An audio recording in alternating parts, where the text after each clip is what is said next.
이제 사도행전 남은 27장과 28장을 묶어서 한마디로 하면 바로 로마로 가는 항해 여정이에요. 오늘은 그 중에서 그 27장 절반 앞부분을 먼저 볼 텐데요. 방금 읽은 본문 보시면 아시겠지만 누가가 아주 상세하게 기록을 했습니다. 무슨 의도인 거냐면 로마로 가는 길이 그 정도로 만만치 않았다라는 겁니다. 사실 이미 그랬죠. 지금까지도. 사실 2년 전에 주님이 바울에게 나타나셔가지고 너가 로마에 가서도 나를 증언할 것이다 라고 진작에 말씀하셨는데, 참 주님은 결국 그렇게 보내실 거면 순탄하게 또 빠른 시일 내에 해주시면 될 텐데, 그렇게 말씀하시고서 바로 다음 날부터 무슨 일이 있었냐면 바울을 죽이기 전에는 먹지도 않겠다는 유대인들 40명이 등장하는 거예요. 우리 봤죠? 그 일련의 일들이 다 하나님의 섭리였다는 걸 우리가 배웠지만, 공권력을 통해서 무슨 비밀 구출 작전처럼 가까스로 가이사랴로 오게 하시고는 로마 총독을 2명씩이나 거치게 하시고, 그런 긴 2년이라는 수감 생활을 하고, 마지막에는 유대의 분봉왕에게까지 복음을 전하게 하셨다가 이제 비로소 배를 타고 로마로 향하는 순간을 맞이한 것이 오늘 본문입니다. 근데 읽어보니까 여기부터도 심상치가 않습니다. 정말 참 고통의 연속입니다. 본문의 시작 시점은 계절상 가을, 9월 정도로 보고요. 지중해에서 특히 11월부터 3월 초까지, 그러니까 늦 가을에서 다음에 봄까지 바람이 강하고요. 기상이 급변하는 시기입니다. 바람의 방향이 여러분 보실 때 북서쪽에서 북서풍이 불어와요. 로마로 가려면 가이사랴에서 북서쪽으로 가야 되니까 바람이 그렇게 불면 맞바람이 부는 거잖아요. 그래서 기술력이 떨어지는 당시에는 그 10월 정도 되면 좀 주의를 요하고, 그리고 11월부터는 뱃길이 닫힌다라고 할 정도로 사실 운항이 금지되는 시기인데, 아마 좀 위험 부담이 있기는 하지만 그때까지 아직 한 달 정도 여유가 있고, 그 전까지는 도착할 것으로 충분히 계산을 하고 죄수 이송을 시행했겠죠. 특별히 누가가 의도적으로 기록한 내용이 그 항로와 이 기간 지중해의 계절, 그 기후, 날씨 이런 거 적었고요. 또 그에 따른 상황의 긴박함, 죽음과 맞닿아 있는 그 당시의 상황, 경험을 아주 생생하게 기록을 했는데요. 일단 누가가 이렇게 적을 수 있었던 가장 큰 이유는요, 누가가 그 현장에 있었기 때문이죠. 1절에 보니까 어떻게 시작하냐면 우리가 배를 타고 이탈리아로 가기로 작정되매라고 나오죠. 그래서 누가도 이 여정에 직접 함께 한 것이고요. 또 2절 끝에 보시면 마게도냐의 데살로니가 사람 아리스다고도 함께 하니라 그래요. 아리스다고 역시 우리가 처음 보는 인물이 아닙니다. 이미 아는 인물이에요. 어디서 봤냐면 19장에서 3차 여행 중 에베소에서 바울 때문에 소동이 일어났을 때, 데메드리오 소동이라고 기억하시죠? 그때 바울은 성도들에 의해서 피신을 했지만 바울 대신 붙잡혔던 두 사람이 가이오라는 사람과 이 아리스다고였습니다. 그렇죠? 집단적으로 폭행을 당했다가 다행히 풀려났죠. 그리고 이 사람 이름이 또 나오는 데가 바울이 이제 이 배를 타고 가게 되는 로마, 거기 로마에까지 가서 쓴 그 편지의 골로새서 4장에 나와 함께 갇힌 아리스다고도 너희에게 문안한다 그래요. 즉 아리스다고는 데살로니가에서 복음 전도를 받았고 바울의 여행에 동참했다가 어디까지 따라간 거예요? 로마에까지. 거기서 감옥에도 함께 갇혀서 바울의 시중을 드는 일에 헌신했던 충실한 동역자였습니다. 그래서 일단 여기서 우리라고 공개된 3인은 누가, 아리스다고, 그리고 바울입니다. 지난주식으로 말하자면 이 배 안에 있는 기독교입니다. 그죠? 기록자 누가는 뱃사람이 아니에요. 의사였어요. 그럼에도 바로 그 현장에서 직접 겪었기 때문에 이렇게 그래서 현장감이 느껴지는 게 가령 본문 16절 이하 한번 보시겠습니다. 16절 보시면 바울이 탄 배가 파선할 지경에 이르렀을 때 그게 여러분 지도에서도 보시면 정 가운데에 그레데라는 섬이 있죠. 크레타입니다. 그 섬 남쪽에 라세아 옆에 미항이라는 데가 있어요. 거기서 같은 섬 서북쪽에 베닉스라고 하는 데로 가는 중에 장면이거든요. 광풍 때문에 배가 베닉스 그 짧은 거리도 가지 못하고요. 서쪽으로 바다로 또 밀려간 상황인 겁니다. 거기 16절부터 선원들이 한 행동을 그대로 묘사한 것이 간신히 거루를 잡아 끌어올려서 줄로 둘러 감았다. 그래요. 여기 거루라고 하는 건 보통 거룻배라고 하죠.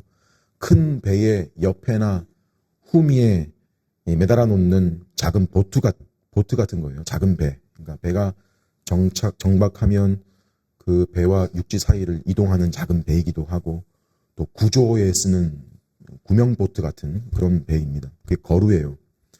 그걸 끌어올려가지고 배 위에다가 올려놓았다는 거예요. 그런 다음에 줄로 선체를 둘러 감았다라는 말. 배가 풍랑 때문에 바람에 막 맞다 보면 쫙 갈라지는 일이 생기니까 그 갈라지는 걸 이제 방지하려고 줄로 배 몸통을 줄줄 감는 거예요. 압박을 하는 거죠. 그게 몸통을 줄로 조여주는 배 기술인 거예요. 당시에.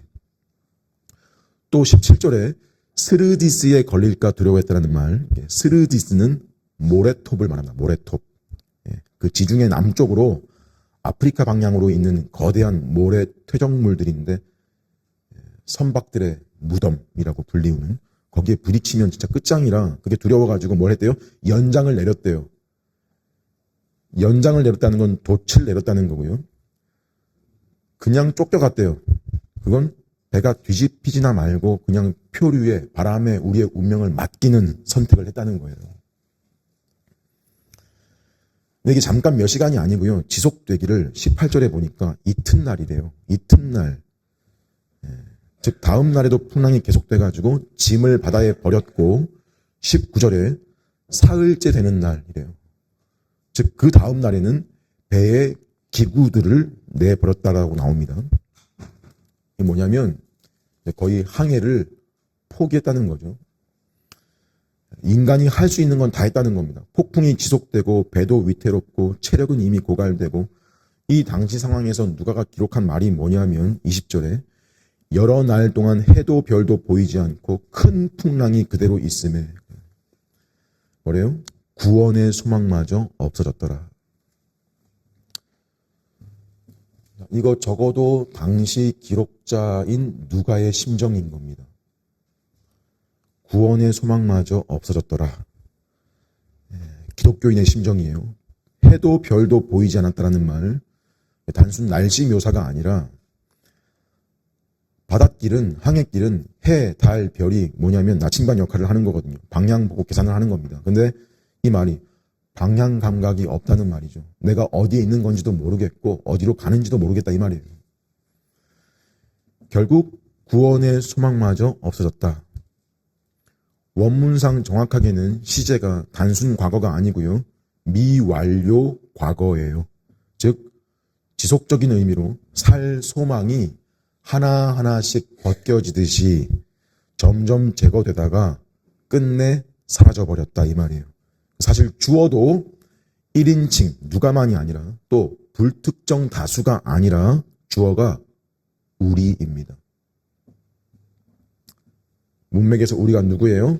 바울과 누가와 아리스다고입니다. 이 마침내 살 소망까지 사라졌다라는 말, 여기서 바울만큼은 예외라는 근거가 없어요. 바울도 우리에 포함되고요. 바울이라고 두렵지 않았겠습니까?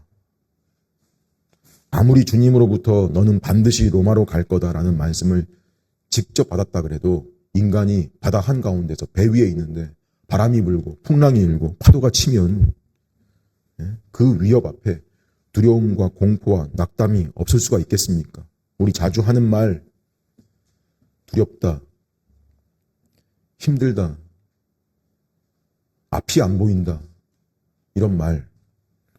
믿음이 있다면, 어떻게 믿음이 있는데, 믿음이 있다면 그런 말이 없는 게 아니라 그게 있을 수밖에 없는 현실의 무게를 인정하자 그랬어요. 다만 또 분명 뭘 보라는 거냐면 그런 와중에도 부정할 수 없는 한 가지 사실은 유독 바울이라는 인물이 이 사도 바울이라는 인물을 통해서 이런 상황이 정리가 되고 해석이 되고 있다는 점입니다. 자, 결국 이 말 하려고 장황했는데 누가가 오늘 이 본문을 이렇게 세세하게 기록할 때 의도가 결국 무슨 바울이라는 인간의 영웅화가 아니라 우리 중 하나인 그 사람에게서 우리 중 하나 그 사람이 그런 태도나 그런 반응을 낼 수 있었던 원천을 보라는 거예요.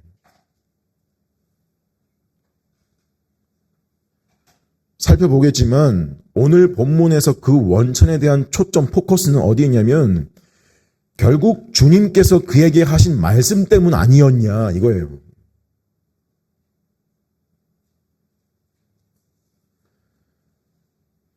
그거 탁 드러내기 위해서 장황하게 구체적이게 그 상황들을 보여주고 있는 거예요. 말하자면 여러분 여기서 주님의 말씀이라고 하는 거 결국 주님 말씀 아니었냐라고 할 때 그 주님의 말씀이라고 하는 건 우리에게 명령이기 이전에 왜냐하면 우리는 그 항상 말씀이라는 그 단어를 뭐와 같이 놓고 쉽게 보냐면 말씀과 순종 이렇게 보잖아요. 그 주님의 말씀 그러면 명령으로 인식을 많이 하거든요. 근데 일단 그 주님의 말씀할 때 그 말씀이란 명령이기 이전에 그 자체로 능력인 것을 알아야 됩니다.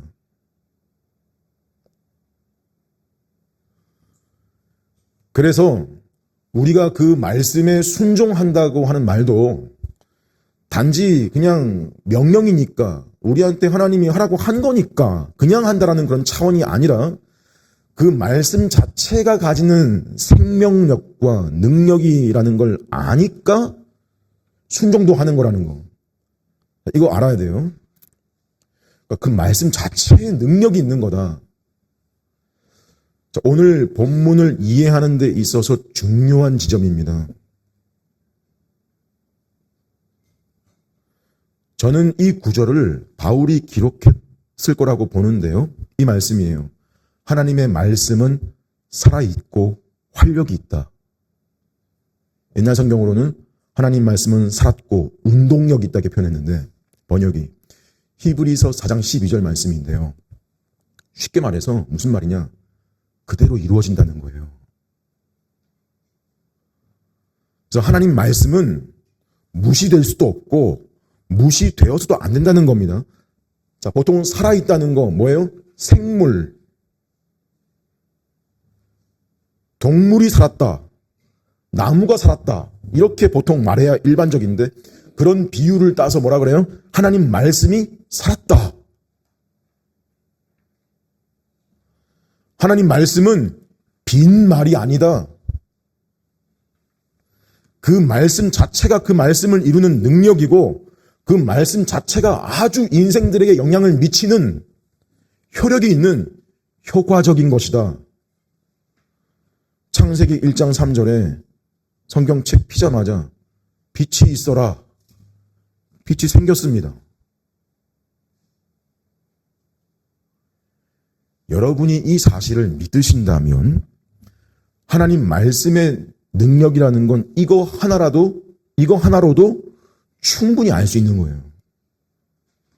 그죠? 창세기 8장에 노아에게 하신 말씀, 땅이 있을 동안에는 하나님 말씀하신 거예요. 심음과 거둠이, 추위와 더위와 여름과 겨울, 낮과 밤이 쉬지 아니하리라. 하나님 말씀이에요. 자, 그 말씀 때문에 이 세상이 유지되고 있는 거예요. 저절로 되는 거 이 세상에 하나도 없습니다. 그래서 이 사실을 히브리서 1장 3절이 어떻게 말해요? 그의 능력의 말씀으로 만물을 붙드신다예요.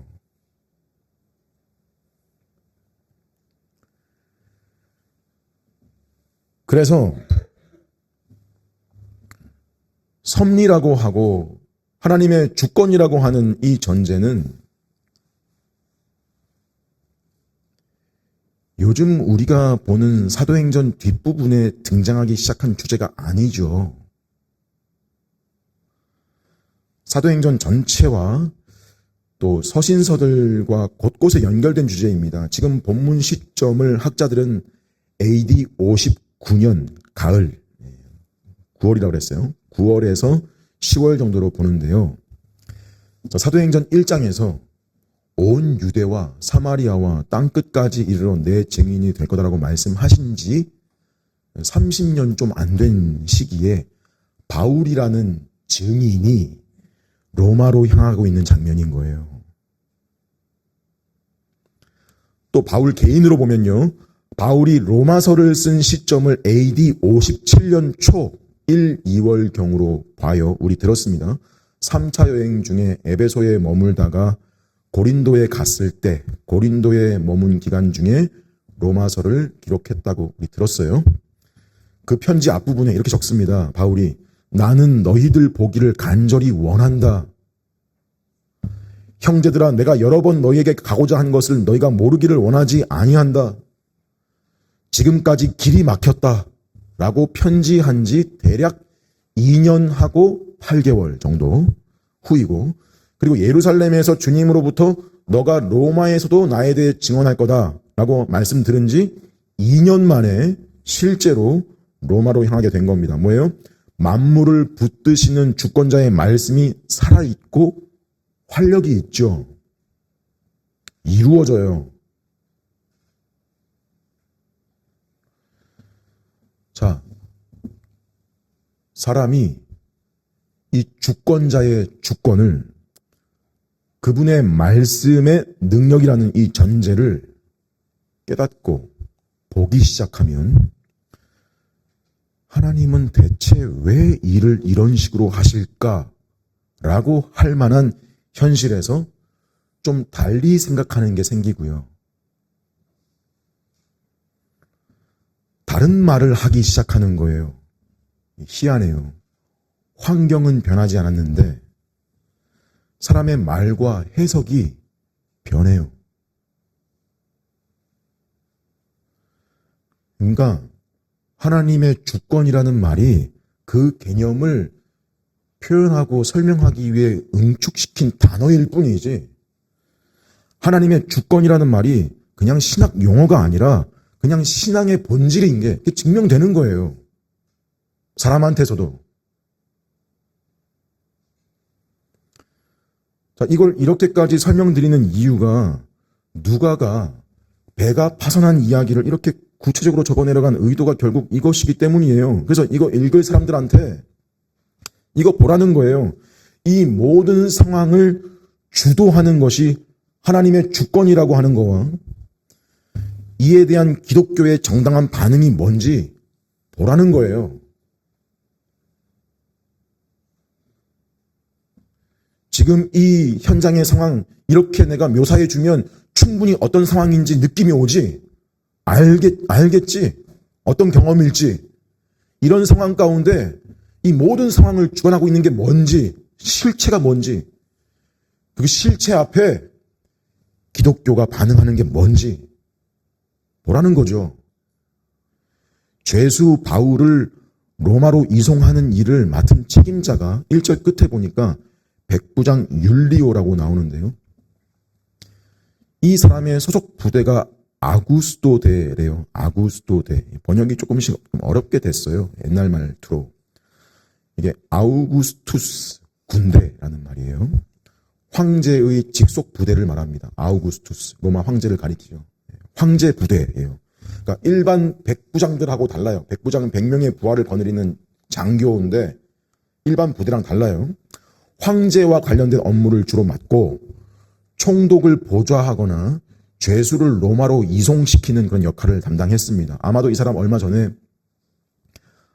바울이 아그리빠 2세 앞에서 복음 전할 때 그 자리에 있었을 가능성이 크다고 저는 봅니다.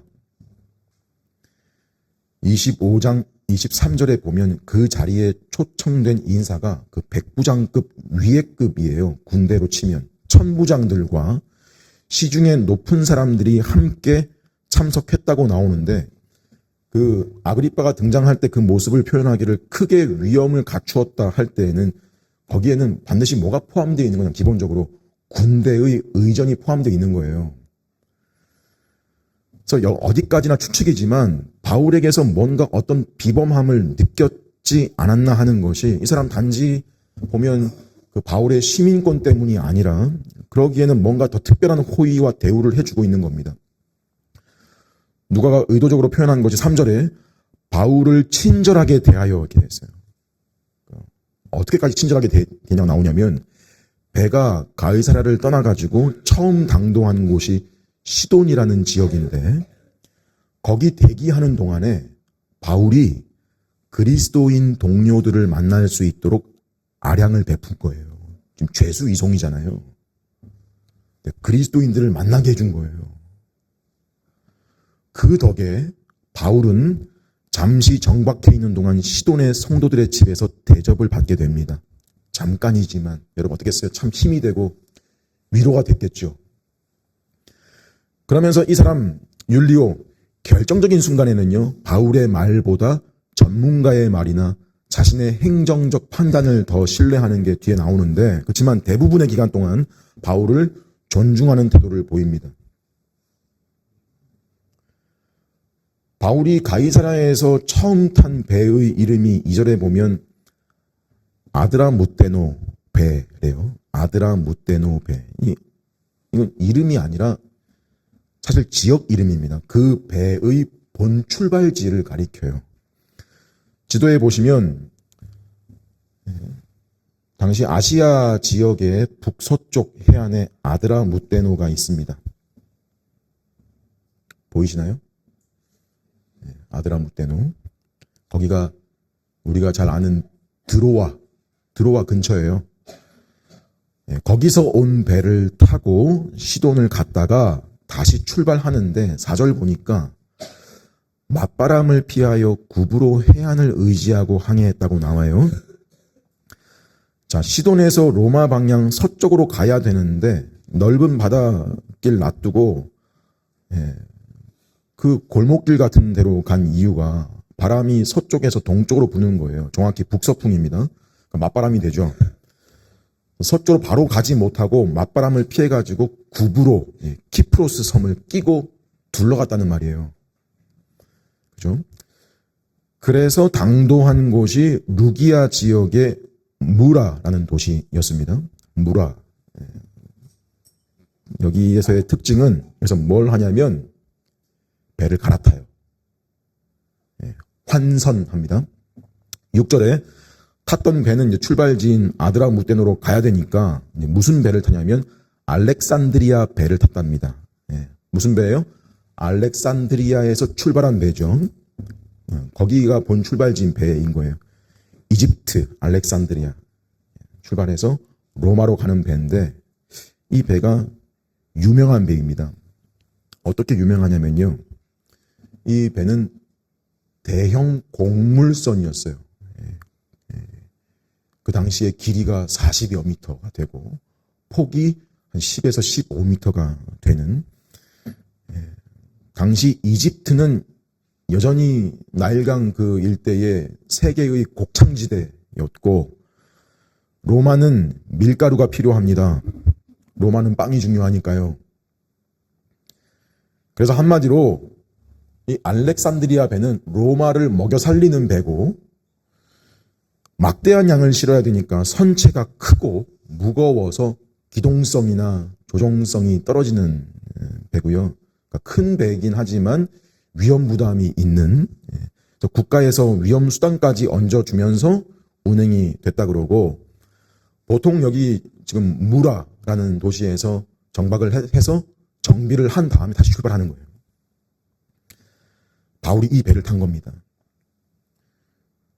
뒤에 37절에 보면 배에 탄 인원이 백부장, 선장, 선주, 배주인, 선원들, 상인들, 로마 군인들, 죄수들 다 해가지고 총 276명이었대요.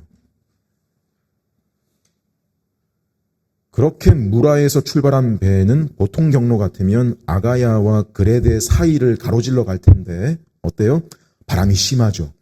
풍세가 더 허락하지 않았대요. 그래서 니도 맞은편까지도 간신히 겨우 가서 남서쪽으로 살몬의 앞을 지나 그레데 섬을 바람막이 삼아서 간신히 미항이라는 곳에 이른 겁니다. 근데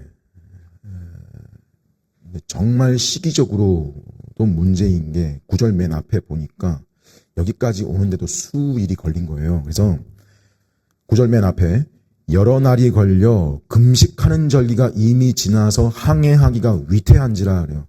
그래서 금식하는 절기란 1년에 한 번 대속죄일을 가리켜요. 대속죄일, 요즘 달력으로 하면 10월 5일이 지났다는 겁니다. 뭐예요? 항해가 불가능한 건 아니지만 위험 부담이 이제 큰 시기였다는 의도예요. 그래서 바울이 제안을 하는 게 아마 선장과 선주와 백부장에게 말했겠죠. 위험합니다.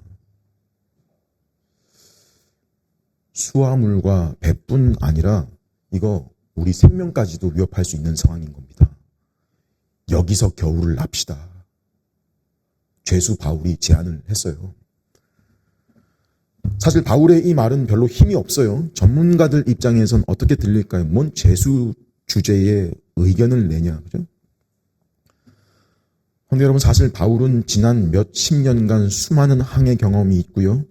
무엇보다 이미 한 3년 전쯤에 쓴 고린도 후서 11장에 이미 뭐라고 적혀있냐면, 내가 3번 태장으로 맞고 1번 돌로 맞고 3번 배의 파선을 당하여 1주야를 기품에서 지낸 적도 있으며, 그죠? 이미 3번의 난파 경험도 있고 꼬박 하루를 바다에서 구조 없이 떠다닌 적도 있었대요. 바울의 이 제안도 그렇게 무시할 만한 건 아니고 경험자로서도 충분히 할 수 있는 말이잖아요. 바울 입장에서는. 선장과 선주와 백부장 어땠어요? 그래, 위험한 건 맞다. 그들의 의중이 이거예요. 그래, 위험한 건 인정한다. 그래서 겨울을 나기는 나야 된다. 지금 로마 못 간다. 인정한 거예요. 그래도 여기는 아니다. 여기 말고 한 60km만 더 올라가면 이 섬에 베닉스가 있다. 거기로 가서 겨울을 나자가 된 겁니다. 미항은 항구가 너무 사방으로 개방되어 있어가지고 태풍이 오면 배를 보호하기가 일단 어렵고, 또 지역도 낙후가 돼서 선원과 승객들이 겨울을 지내기에도 적합하지 않은 반면, 베닉스는 바람을 정면으로 맞는 구조가 아니라 서풍이 북서풍이든 남서풍이든 불어와도 바람을 분산시켜 주어서 구조적으로 안전하다는 게 거기 12절 맨 끝에 보면 한쪽은 서남을, 한쪽은 서북을 향했다는 게 이 말이에요. 그 항구의 구조가 그 서풍에 대비하기에 안전한 구조로 되어 있다. 이런 의미인 겁니다. 여러 의견이 있었겠죠. 아직 항해가 완전 불가능한 것도 아니다. 그죠? 또 60km만 해안선 따라 그냥 쭉 조심조심 올라가면 된다. 그죠? 또 무엇보다 우리가 겨울을 나면 거기서 훨씬 더 안전하고 비교적 여유 있게 겨울을 날 수 있다. 베닉스가 미양보다는 더 큰 도시였거든요. 자, 그래서 여러분 이 말은요. 꽤 합리적이고 또 전문적인 소견이었습니다. 그래서 누가가 뭐라고 적었냐면 11절에 백부장이 선장과 선주의 말을 바울의 말보다 더 믿었다라고 적었습니다. 누가의 어조가 어떻게 들리세요? 사실 이게 뭐 문제예요, 근데? 당연한 거 아닌가요? 아무리 바울이 경험이 많고 산전수전 다 겪었다 해도 전문가와 실무자의 의견을 더 믿었다는 게 뭐 문제가 돼요? 근데도 누가는 꼭 어떤 분위기로 적은 거냐면 백부장이 바울보다 그 사람들 말 더 믿은 게 문제였다라는 그런 뉘앙스로 적은 것 같은 게 이건 사실 정죄라기보다 비난이라기보다 미리 복선같이 깔아놓은 장치 같은 거예요. 뭐냐면 전문가 말 들은 거 죄 아니고 합리적인 거 죄 아닌데 합리적인 판단 죄 아니야. 그러나 말씀을 기준으로 삼지 않는 인간의 합리성, 전문가의 전문성, 이성적 판단 그게 최종 기준일 수 없다는 거. 그게 지금은 이랬던 백부장과 선장과 선원들이 뒤에는 바울에 대한 태도가 어떻게 바뀌었냐를 뒤에서 보라는 복선과 같은 거예요. 막 정죄하는 게 아니고.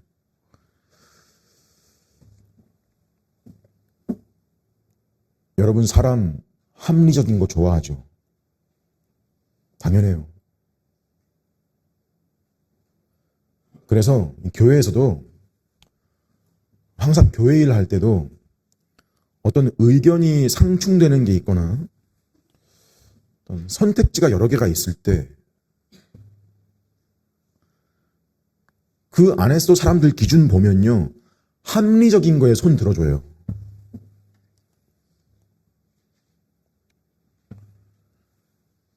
자, 그거 잘못 아니라는 거예요. 잘못 아니에요. 틀린 거 아니에요. 너 어떻게 해, 우리가? 우리의 이성과 합리성 중요합니다. 하지만 권위에서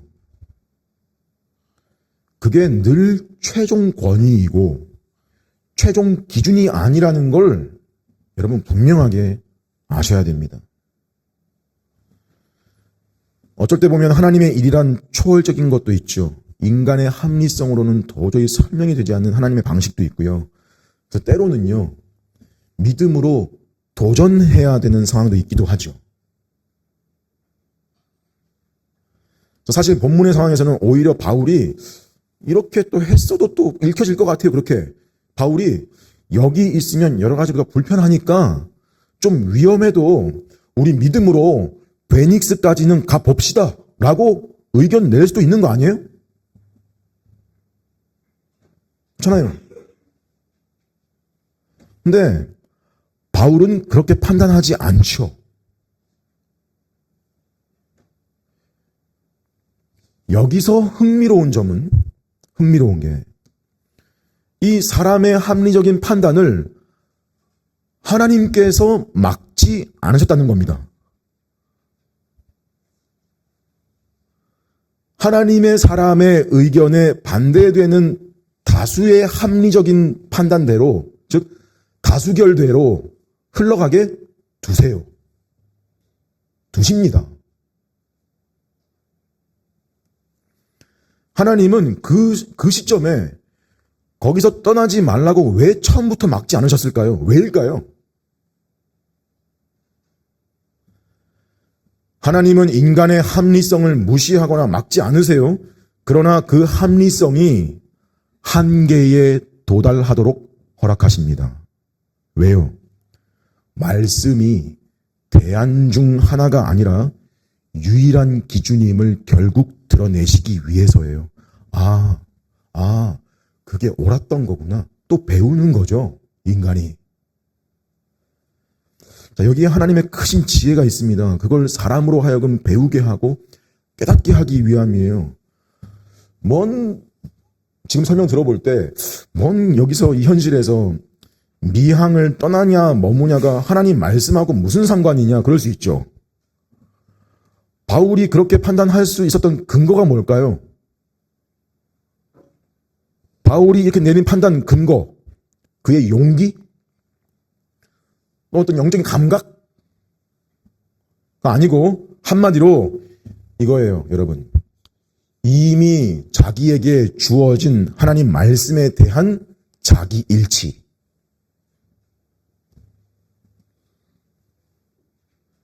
바울이 받은 말씀이 뭐예요? 네가 로마에서도 나를 증언하여야 하리라 입니다. 그럼 이 항해는요, 기본적으로 이 항해는 하나님의 목적을 이루는 수단이지 무리한 도전이 아닌 거죠, 바울에게는.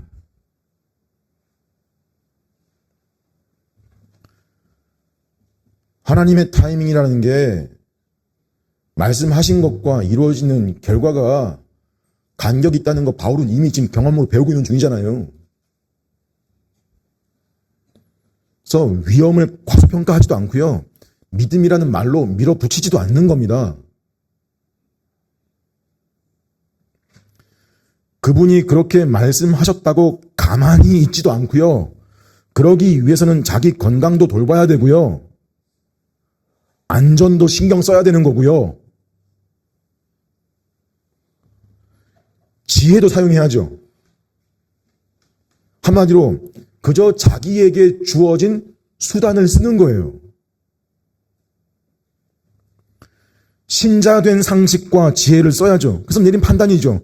지금은 크레타를 떠날 때가 아닙니다. 떠나면 후회할 겁니다. 미항에 있어야 됩니다.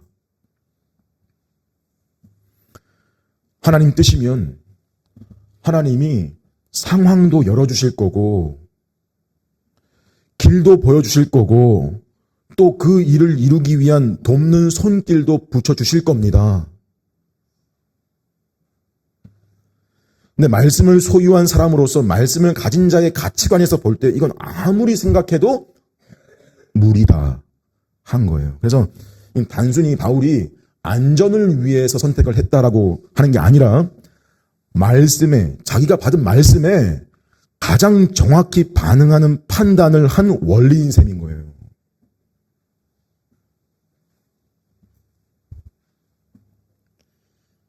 결국 합리적인 판단대로 다수결로 베닉스로 출항했을 때 마침 남풍이 순하게 순풍이 불어서 그들은 뜻대로 됐다고 판단했고 잘 가고 있는데 얼마 가지 않아서 여러분 그 지도에서 방향을 한번 보세요. 그 크레타 섬 가운데로부터 광풍이 크게 불었대요. 그러니까 방향이 그 태풍 이름이 유라굴로인데요. 유라굴로 합성어인데 헬라어로 유라라고 하는 말의 어원은 동풍이고 동풍. 그리고 굴로 아퀼로라는 라틴어로 북풍입니다. 그래서 북동풍이에요. 그 태풍 이름이 북동쪽에서 갑자기 생겨난 광풍이라는 의미. 참 우리 인생도 그런 게 계절적으로 북서풍이 늘 문제였다가 결국 배를 무너뜨린 결정적 바람은 뭐예요? 갑자기 생긴 국지성 북동풍. 예상하던 위험과 실제로 닥친 위험이 달랐던 거죠. 그래서 그 광풍으로 그 죽음에 맞닿은 상황에 처하여 돛을 내리고 물건 다 버리고 살 소망까지 끊어져서 표류를 하는 절망적인 그 상황 중 어느 때에 바울이 그들 중에 서서 말을 하는데 21절부터 26절까지인데요. 첫 마디가 뭐냐면 여러분이 내 말을 듣고 글에 대해서 떠나지 아니하였다면 이 타격과 손상을 면하였을 거고 그랬다면 좋았을 뻔했다. 뭐냐면 내가 말했잖아. 내가 그랬잖아. 아니 대체 이 말을 왜 해요? 바울이 지금. 바울 주도치기나 돼가지고 예? 내가 말했잖아. 뭐 도움 되는 말이에요 지금 이 말이? 안 그래요? 되게 유치해 보이잖아요. 결국 이 결과는 네가 내 말을 안 들었기 때문이고 나는 분명 너한테 그러지 말라고 했다. 예? 이렇게는 생각할 수 있어요. 엄마가 아들한테 딸한테 그럼 위험하다고 거기 가면 위험하다고 그렇게 하지 마라 그렇게 가지 마라 그랬는데 꾸역꾸역 그걸 하고 거길 가가지고 결국 다치고 돌아왔을 때 부모님 뭐라 그래요? 내가 말했잖아. 엄마가 말했잖아.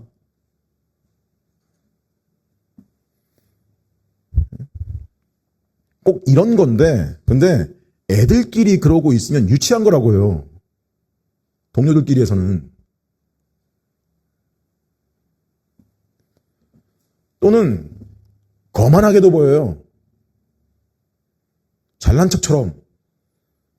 결과적으로 그들도 내심 뭘 인정하고 속으로 알고 있냐면 저 사람 말이 옳았다는 거 결국 알고 있죠.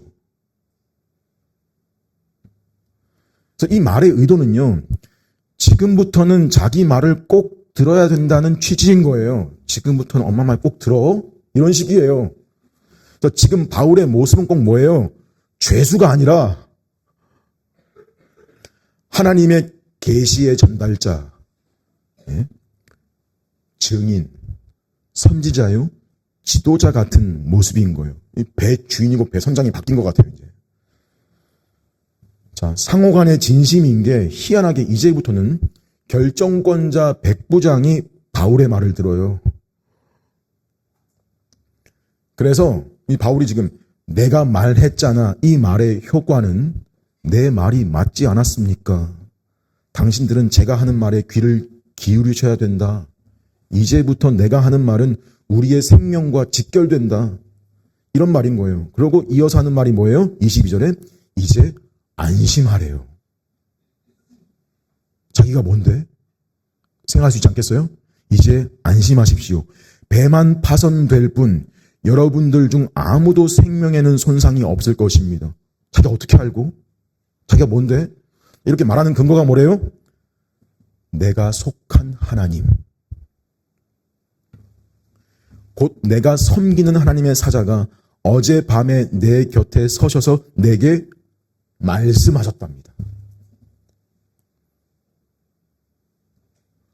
뭐라 하셨대요? 두려워하지 마라. 너가 가이사 앞에 설 것이고 또 하나님께서 너와 함께 항해하는 자들을 다 내게 주셨다. 라고 하셨답니다. 자, 바울의 이 말에서 몇 가지 주목할 것이 있는데 제일 먼저 자기에게 말씀하신 하나님을 어떻게 소개하고 있냐면요. 23절에 내가 속한 하나님이래요. 결국 이거는 하나님을 소개한 말에 끝나는 것이 아니라 자기 정체성을 어떻게 소개한 거냐면 내가 속했다는 말, 소유권을 말합니다. 내가 그분의 것인데 자, 그분의 것이다. 어떻게? 이 속한다는 말에는 값을 지불했다는 그 말이 전제가 된 거예요. 그래서 창조주이실 뿐 아니라 나를 값을 치르고 사신 구속주시라는 의미를 가집니다. 그래서 단지 하나님을 믿는다, 하나님이 계신다라는 고백이 아니고 그분이 나의 소유주이시다, 주인이시다. 무슨 말인 거냐면 단순히 지금 사람들을 위로하기 위해서 하는 말이 아니고 나는 어떤 상황 중에라도 즉 죄수라는 신분에 있어도 난파된 배에 있는 피해자의 아무것도 해결하지 못하는 내 능력으로 뭘 할 수 있는 게 없는 무능력한 상태, 무능력자인데 그게 아니라 뭐래요? 하나님이 택하셨고 부르셨고 사셨고 목적을 주신 하나님께 속한 사람, 자기 정체성이 자기가 닥치고 있는 상황이 아니라 소속에 기반하고 있다는 그런 말인 거예요. 그 상황 중에 자기를 그렇게 보고 있는 거예요. 바울 자신이. 그 다음 24절에 두려워하지 마라 내가 가이사 앞에 서야 하겠고, 이 말은 여기 보면 반드시가 들어가 있어요. 반드시. 너가 반드시 가이사 앞에 서야 하겠고. 즉 이 항해가 지금 이 풍랑이, 이 상황이 네 사명을 방해할 수 없다. 하나님이 주신 사명, 그게 지연될 수는 있을지 몰라도 취소되지 않는다. 이거죠. 네가 지금 어떤 상황에 처해 있는지는 중요하지 않다. 네가 어디에 서게 될지가 이미 정해져 있다는 걸 명심해라.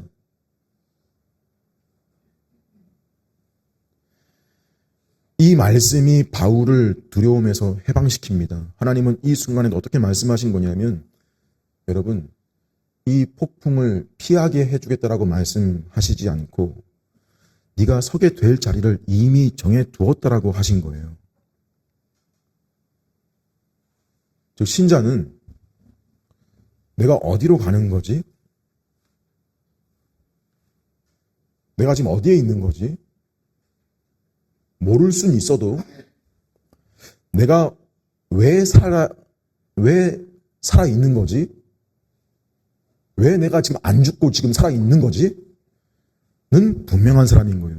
하나님이 그 계획하신 자리로 이끄실 거라는 겁니다. 또 하나 주목할 것이 24절 끝에 너와 함께 항해하는 자를 다 내게 주셨다. 이 말 되게 좀 흥미롭게 저는 봤는데요. 이 말씀은 바울 때문에 이 사람들이, 이 배에 있는 사람들이 다 실제로 구원을 받는다 그런 차원이 아니라 구속의 구원. 그게 아니라 이들이 이 항해 때문에 죽지 않고 다 살 거라는 말이거든요. 자, 일단 여러분, 이렇게 배가 바다 한가운데서 파손되고 사람들이 2주간을 바다에 표류했다면 이 현실에서 이게 얼마나 말이 안 되는 이야기인지를 아셔야 됩니다. 사실은 다 죽었어도 이상하지 않은 상황이죠. 근데 탑승자 276명 중에 사망자 1명, 실종자 12명 이런 게 아니에요. 지금 단 한 사람도 사망이나 실종자 없이 전원이 뒤에 보면 육지를 밟아요. 그러니까 결국 이 말에 이거의 가장 중요한 목적은 바울이 로마로 가야 된다는 거, 예수님께 말씀을 받았다는 게 바울이 로마로 가는 거, 그게 목적이 아니라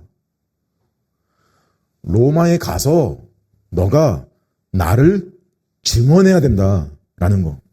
그럼 그 사명에 있어 그 검증이 제일 쉬운 약속이 뭐인 거냐면 아무도 그 로마로 가는 길에서 생명에는 손상이 없게 하겠다 이거죠. 그거예요.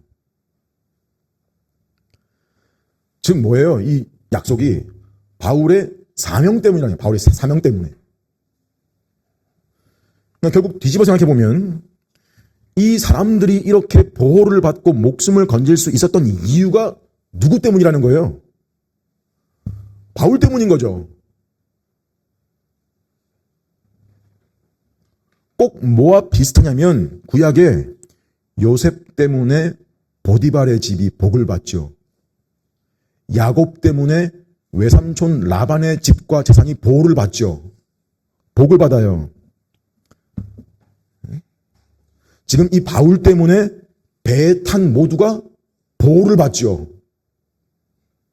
뭐냐면 세상에 있는 수많은 도시들이 의인들의 존재 때문에 보존되고 있는 거예요.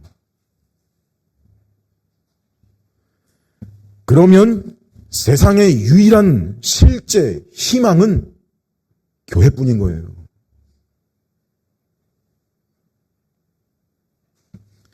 이렇게 말하면 물론 세상은 콧방귀를 뀌겠죠.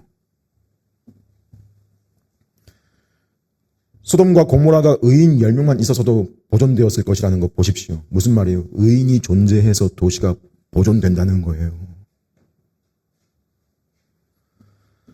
사실 이 세상 자체가 계속 존재하고 있는 이유도 하나님의 백성들이 이 세상 안에 있기 때문이에요. 창세전에 택하신 자들 중 아직 구원받아야 될 자들이 남아 있기 때문에 세상은 계속되고 있는 거예요. 이 사실은 또 자연스럽게 우리를 어디로 이끌겠습니까? 이 세상 속에서 그럼 교회는 어떤 모습으로 서 있어야 교회일까?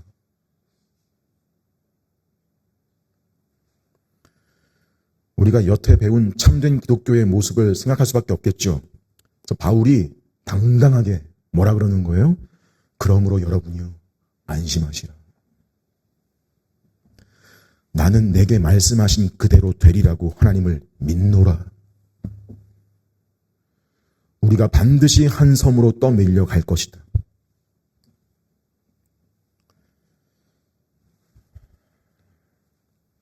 여러분과 저의 삶은 전혀 직선적이지가 않습니다. 곡선 정도가 아닙니다. 매우 구불구불하고 우회적이고 지연되고 답답한 여정입니다. 그 길 위에서 우리는 나름대로 바람을 살피고 계절을 고려하고 항구에 머물기도 하고 기다리고 다시 출발하고 반복됩니다. 간신히 어렵게 겨우라는 표현들이 반복되는, 순풍이 잘 불지 않고 불다가도 금세 잠깐이지 대개는 바람이 우리를 맞서서 불고, 바울의 항로는 인간의 눈으로 보면 아주 비효율적이고 답답하며 계속 막히는 길이었다고요. 하지만 그 항로가 여러분 하나님의 계획 안에 있는 항로였다고요. 그게 사실이었다고요. 사실이라고요.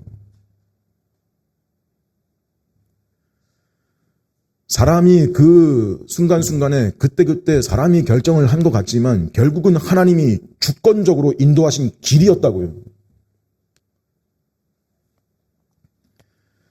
바울은 로마로 가야 했습니다. 왜냐하면 하나님께서 로마에서 그를 사용하시겠다고 이미 말씀하셨기 때문입니다. 그러나 그 실제 가는 길은 바울이 선택한 길도 아니고 바울이 설계한 일정도 아니었습니다. 하나님이 정하신 경로였고 하나님이 허락하신 속도였습니다.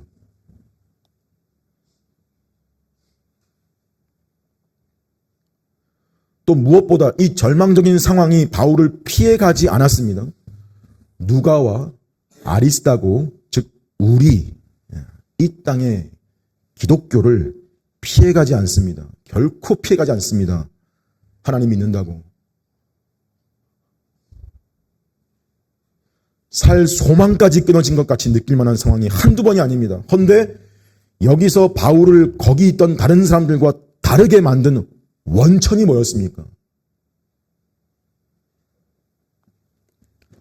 이겁니다.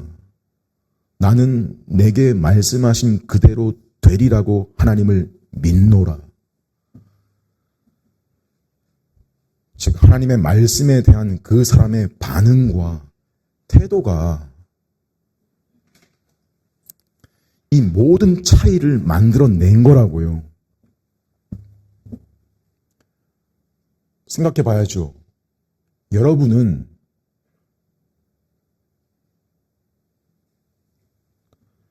하나님이 여러분에게 말씀하신 그대로 되리라고 그렇게 믿으십니까?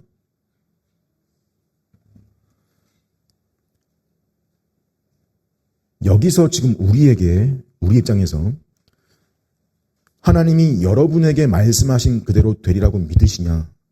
여기서 말하는 말씀이란 당시 바울이야 성경이 아직 완성되기 전이고 그 자신이 사도였기 때문에 이렇게 직접적으로 그에게 말씀이 주어졌지만, 그죠? 지금 여러분 개개인에게 특별하게 주신 계시가 있다거나 혹은 여러분이 말씀 한 구절을 끌어다가 개인적인 소망을 형성시킨 그런 차원의 것을 말하는 정도가 아닌 거예요.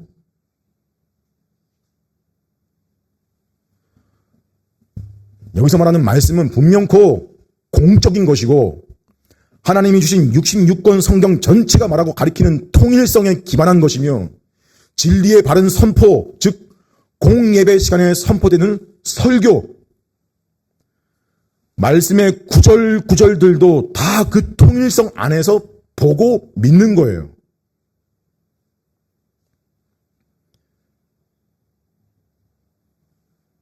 함부로 나의 개인적인 어떤 그런 그 꿈, 소망, 소원 이런 거를 하나님이 나에게 보여주셨다, 들려주셨다. 지금 그게 이루어질 걸 믿냐라고 묻는 차원이 아니라는 거 아셔야 돼요.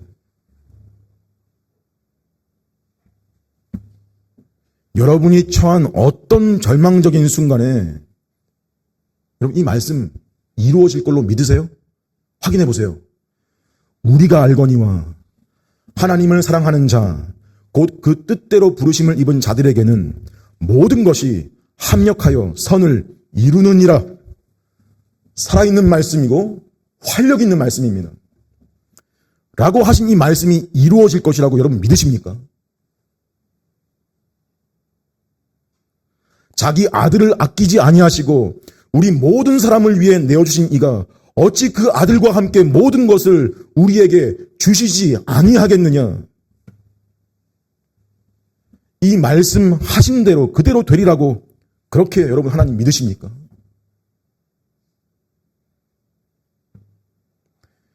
여러분의 소망이 끊어져 버린 것 같은 상황에서 내가 확신하노니 사망이나 생명이나 천사들이나 권세자들이나 현재일이나 장래일이나 능력이나 높음이나 깊음이나 다른 어떤 피조물들이라도 우리를 우리 주 그리스도 예수 안에 있는 하나님의 사랑에서 끊을 수 없다. 살아있는 말씀이라고요. 이 말씀을 여러분 진정 믿으십니까? 그렇게 하나님을 바라보십니까?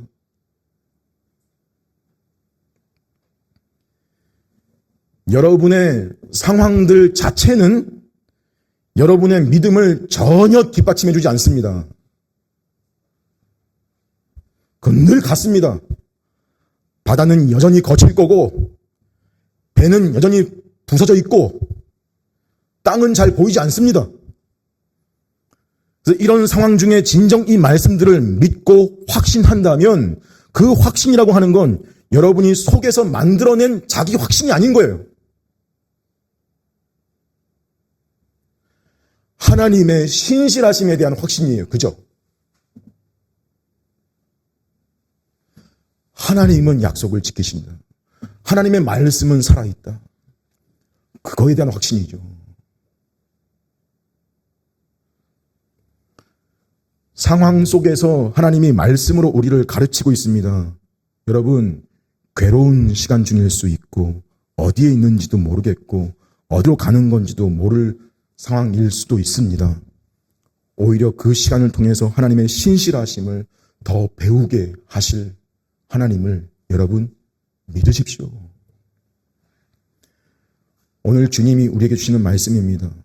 사람의 지혜로움과 사람의 판단이 합리적인 결정이 얼마나 무력한지, 인간의 이성과 합리적 판단이 얼마나 취약하고 미약한지, 사람의 계산을 철저히 하나님께서 무너뜨리셔서 자신의 보호와 자신의 말씀의 신실함이 얼마나 지혜롭고 능력 있는 것인가를 배우게 하실 거란 말입니다. 우리의 인생은 그런 설계 안에 있는 인생이라고요. 우리는 변수라고 말하는 것들이 다 하나님의 도구들입니다. 폭풍에서 꺼내지 않으시고 폭풍 가운데에서 그 폭풍을 해석하게 하십니다. 환경이 바뀌지 않았는데 내 해석이 바뀌게 하십니다. 이 경험을 하십니까? 고로 말씀을 믿는다는 것은 상황이 바뀔 것이라는 확신이 아니고 하나님이 신실하시다는 확신이라고요.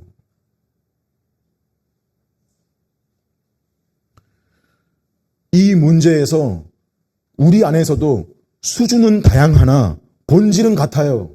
여기 우리 중에는 바울도 있고 누가도 있고 아리스다고도 있습니다만 나는 내게 말씀하신 그대로 되리라고 하나님을 믿는다. 이 말하기에는 다 주저함이 없습니다. 본질이 같아요. 수준은 달라도. 들으면 다 동의가 되고 나도 그러하길 소원하고 소망해요. 참된 기독교가 그렇습니다. 이런 여러분의 존재가 여러분이 처한 세상의 자리에서 유일한 희망인 거라고요.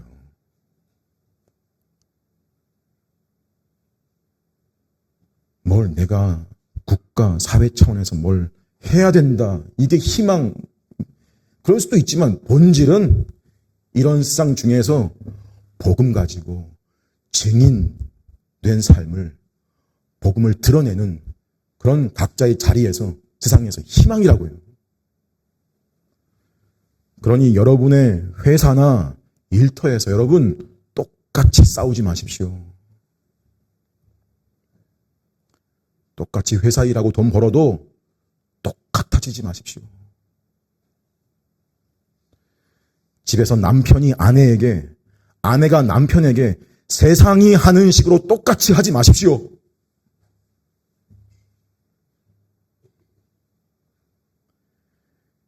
교회에서 남을 나보다 더 낮게 여기시고 자기를 높이지 마십시오. 교회에서부터요.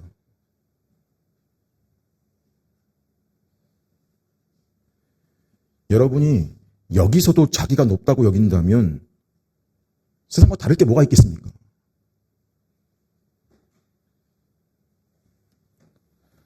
말로는 하나님의 주권을 논하면서 고난 겪을 때 세상이 다 끝난 것처럼 행동하지 마십시오. 또 그렇게 말하지 마십시오. 세상 다 끝난 것처럼. 그저 이 배 위의 바울처럼 되십시오.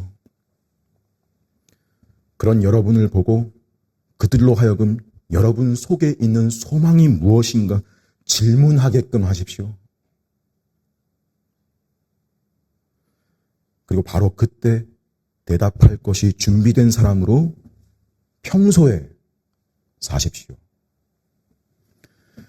세상이 그런 여러분 때문에 보존되고 있는 것입니다. 하나님이 자기에게 속한 자들을 위하여 말씀으로 만물을 붙들고 계십니다.